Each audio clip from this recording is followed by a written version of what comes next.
chemical arms race they couldn't win, they needed a game changer.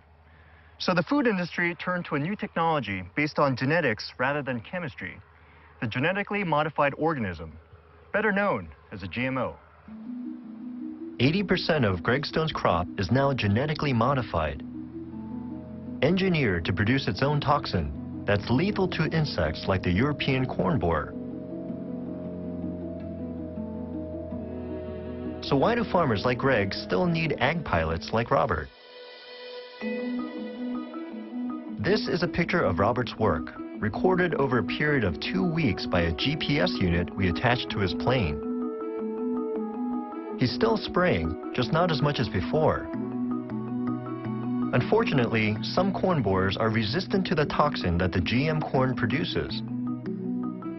Robert's job is to make sure those bugs don't take over the gene pool. Between the GM toxin and the pesticides, the system is working, at least for now. All this modern technology means farmers today produce vast quantities of crops.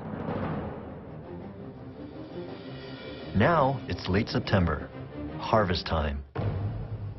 And farmers need a 21st century workhorse to get this enormous job done. I've come to get a hands-on lesson in modern farm machinery with specialist harvesting company Salmon's Adventures. Hey, Roger. You? Whoa, these suckers are huge. And its boss, Roger Salmons. We're going to teach you how to drive it today. It's a little bit bigger than my Prius, but I'm game.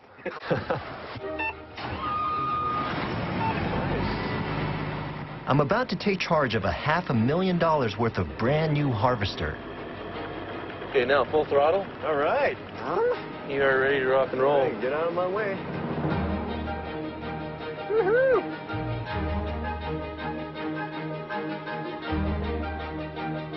In fact, Roger's happy to let me lead the pack. The whole wheat crop now depends on a rookie. Fortunately, this big rig has a lot under the hood. A 360 horsepower engine, automatic controls, moisture sensors, even an optional GPS guidance system. Roger's machine can harvest 8,000 bushels of wheat per day. 60 years ago, the average combine harvested less than a quarter of that. Lift up on your header just a little bit. Lift up on my who? On my header? Plus side, yep. Plus side. Just, there you go. Good. Perfect. But mastering these levers isn't all it takes to produce a harvest. Oops, get that. Oops. I'm going to assist you here. Yeah, no, please do. Here's the bigger picture. Harvesting is a job on the go. These are the places where about a dozen harvester teams, including the Salmons, stopped to do their work last season. Tucked into their super efficient machines, each year, they crisscross the highways at the heart of America in a series of hectic mechanical migrations. Turns out, instead of harvesting their own crops, thousands of American farmers rely on the state-of-the-art equipment of specialists like the Salmons. By the end of October, Roger's team will have gathered 500,000 tons of grain and covered 5,000 weary miles. You have to be able to thrive on stress in order to do this. A lot of people are coming for the experience. They want to see the heartland of the United States, but cabin fever sets in pretty fast. It really does. The odds are they're not going to come back next year. So there's a lot of turnover in this business. Oh, tremendous amount of turnover, yes. Harvesting, like so many aspects of food production, relies heavily on people power combined with new technology.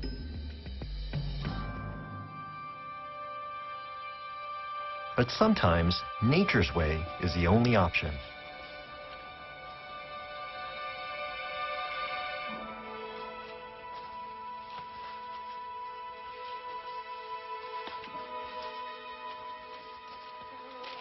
All right, take a look what we have right here. It's this beautiful honeybee inside this pumpkin plant. It's rolling around inside, sucking up the nectar, but while it's doing that, it's getting all this pollen all over its legs and the rest of its body. It's a beautiful sight, and it shows in action this delicate relationship between the honeybee and the flower itself that's absolutely critical to making sure that this turns into that.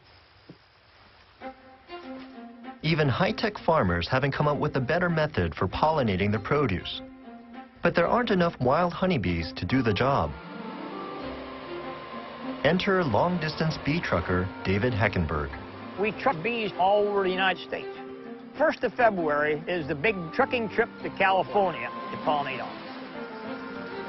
California is the country's biggest producer of almonds. But they couldn't grow a single one without the work of beekeepers like David. There's only 2 million hives of bees left in the United States. And it takes 1.5 million of them to pollinate the almond crop. Then the bees leave California and we truck the bees on to Georgia to the woods to get some clean food into them. David has to give them a kind of bee detox because the California almond trees have been treated with 7,000 tons of pesticides. And then our next pollination is apples in Pennsylvania in the middle of April. Once the apples are over, these bees all go to Maine to pollinate blueberries. And then pumpkins start mid-July. These bees we're sitting here looking at, this is Friday. Went downtown Pennsylvania last night and picked up 2 truckloads of bees and got home at 2:30 this morning, and here I am talking to you now. By the end of their journey, David's bees have traveled 8,500 miles and pollinated an estimated 5,000 acres of America's produce.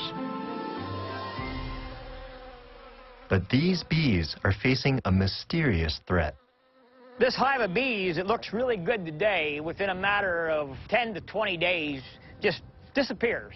There's nothing left. The bees are gone. It was David Heckenberg who first alerted the world to a phenomenon called colony collapse disorder. Are they dead? It's a mystery. All that's left is the combs of honey.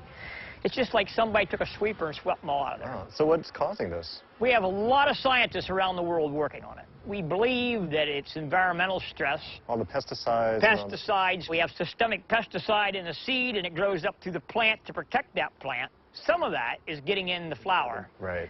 And the bees are bringing that home, and then we see all kinds of weird things starting to happen. Don't swallow. Oh, I'm putting smoke in your... Sorry about that. A lot of people agree with David's theory, but the scientific jury's still out on exactly what's causing colony collapse disorder. David doesn't know how bad this year will be, but long-term, the prospects aren't good. Most of us guys that are in pollination business are losing 60 to 70% of our bees every year. So we've got big, huge fields, and there's not enough bees here to pollinate the crop. Say colony collapse disorder keeps on happening and all the bees get wiped out. What does that mean? Like, what happens to all these crops? Well, you're not going to have pumpkins, and you're not going to have apples, and you're not going to have cherries, and you're not going to have almonds, and you're not going to have a lot of things. David's story is disturbing to me. If the bees are in trouble, so are the farmers who depend on them, and the consumers who want fresh produce. And it's clear the bees are not the only ones feeling the pressure. America's food machine is pushing all of our resources to the limit. From bees to water to the people who make the system run. We rely on the nomadic lifestyles of harvesters and beekeepers, and tens of thousands of truckers moving products all around the country to keep our food machine running. Even those who don't travel for a living are rarely fixed, like ag pilot Robert Grace, or the JBS meat packers in Colorado, or Ted Shealy's tomato harvesters in California. It's estimated there are now 4 million agricultural workers who migrate from job to job across the continent. But there's a real irony here. 10,000 years ago, people stopped chasing animals. They stopped hunting and gathering, and they started farming so that they could stay in one place. They didn't have to move. Yet look at us now. We can't stop moving.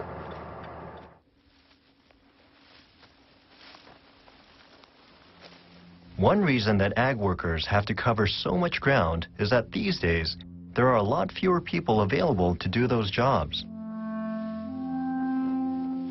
A century ago, 1/3 of us worked and lived on farms. Now, it's barely 2%. For the first time in human history, just 2% of the population can feed the other 98%. And a lot of farmers like Greg Stone will tell you that technology has made their work a lot easier. The human element is becoming less and less of a factor. And that's good, because it doesn't matter if the sun's up, down, or if it's cloudy, or if it's Sunday or Saturday. It has eliminated a lot of the need for skilled humans. Sounds pretty different from what your grandpa did. I mean, would you consider yourself to be a farmer now? Now I'd be more of an input-output manager. But I do wonder all the time, what would Grandpa think of this? You know, it'd be fun to see his reaction. So it'd be cool. The original self-sufficient farmer, who laid the foundation for America's growth, has largely disappeared from the Midwest.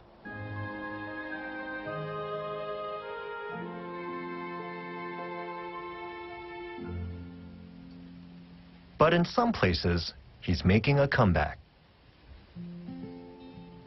I've dragged myself out of bed at 5 o'clock in the morning to help a man aptly named Will Gardner get his product to market. Hey, what's up, man? Will is one of thousands of small-scale farmers across the U.S. reviving the homestead ideal.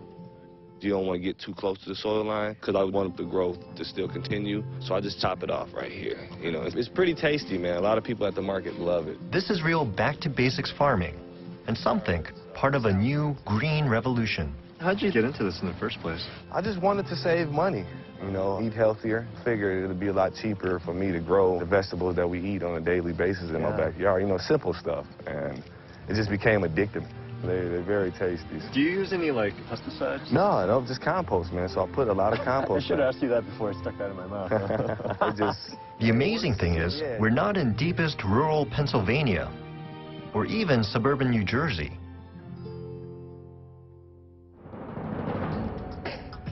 This is where Will farms, the inner city of Detroit. Among its many problems, this area is a food desert, a place where it's hard to find groceries, let alone fresh produce. Although the surrounding neighborhood looks like an urban war zone, in fact, it's reverting to its rural state. This is an aerial photograph of the packed landscape of central Detroit 70 years ago, at the height of its industrial boom. As the city's economic fortunes decline, an estimated 44,000 lots of that land have been abandoned, quietly turning into green space, where 16,000 urban farmers, like Will, are now planting the seeds of an alternative agriculture. It's a great feeling. I feel that I'm part of something big that's happening in the city. You know, it's more personal. People come down there and volunteer just to be able to connect with your farmer.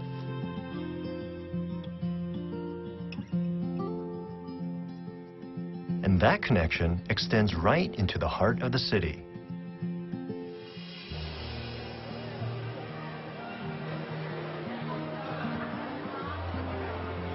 $4, ma'am. Thank you very much. Eastern Market in downtown Detroit, where Will sells his produce, is the biggest of its kind in America. Watermelon, salad greens, fresh kale, picked this morning. And after half an hour, immersed in the amazing vibe of this place, I realize how different this approach to feeding people is from what I've seen on my journey. Have a wonderful weekend. Picked fresh from a local garden run by my friend Will. Local, where the food machine is global. Organic, rather than powered by chemistry and genetics. And produced on a grassroots, rather than industrial scale. I think it's great there are alternative ways that we produce the majority of the fruits and vegetables that Detroiters need to be healthy. Ashley Atkinson runs Greening of Detroit, a nonprofit that promotes urban farming, not so much as a lifestyle, but as a way for both farmers and customers to thrive. Local farmers, Michigan farmers, don't have a lot of resources to compete with industrial agriculture. And places like this actually bring together consumers and producers, trying to not only provide, fresh fruits and vegetables to the community, but make a living. Is it working? It is working, absolutely. It's even more of a powerful argument for how important urban agriculture is for the city of Detroit. There's something kind of nice about this reconnection of land and people. And local organic food is reshaping diets, not just here, but all across the country. How far it can ultimately go, however, is open to question. After all, how many small-scale farmers like Will Gardner would it take to supply every one of these food outlets, even if America found craveability in local greens and grass-fed meats? In spite of its problems, our food machine meets this challenge and feeds 300 million Americans every day.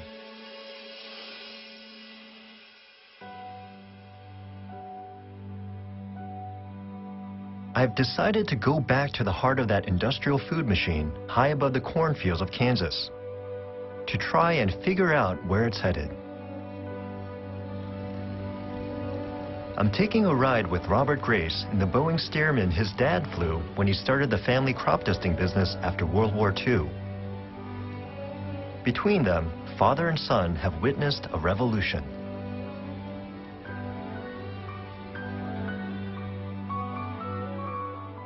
When you have an increasing population, automatic, you have to have larger and larger yields every year, forever. The food machine that Robert's dad and Greg Stone's granddad helped create some 70 years ago would be unrecognizable to them today. To sustain us, that machine faces many challenges. Maintaining this infrastructure we have to pay for that maintenance. So as that canal infrastructure ages, our cost is going to continue to rise. As our tastes evolve, craveability doesn't have to lead to more bloomin' onions. Trends are going to change again because now America is moving away from that high-fat diet. So we're going to see all these trends change again. New voices are growing louder, reviving old ideas.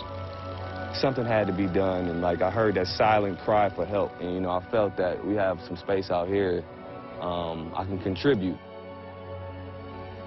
For most of the time that humans have walked the earth, the biggest threat to human life was hunger. In 21st century America, our food machine gives us more food than most of us will ever need. But it's not just about producing more calories. The question we now face is, how can we feed ourselves in a way that's healthy for us and sustainable for the environment? I think the future is very bright for agriculture. These crops we grow today will not look anything like they do now in 5 years. And that's part of the fun, to be part of that. One thing's for sure. As this revolution continues, our food industry will have to reinvent itself, as it has done so many times before. To keep food on the table, we're counting on it.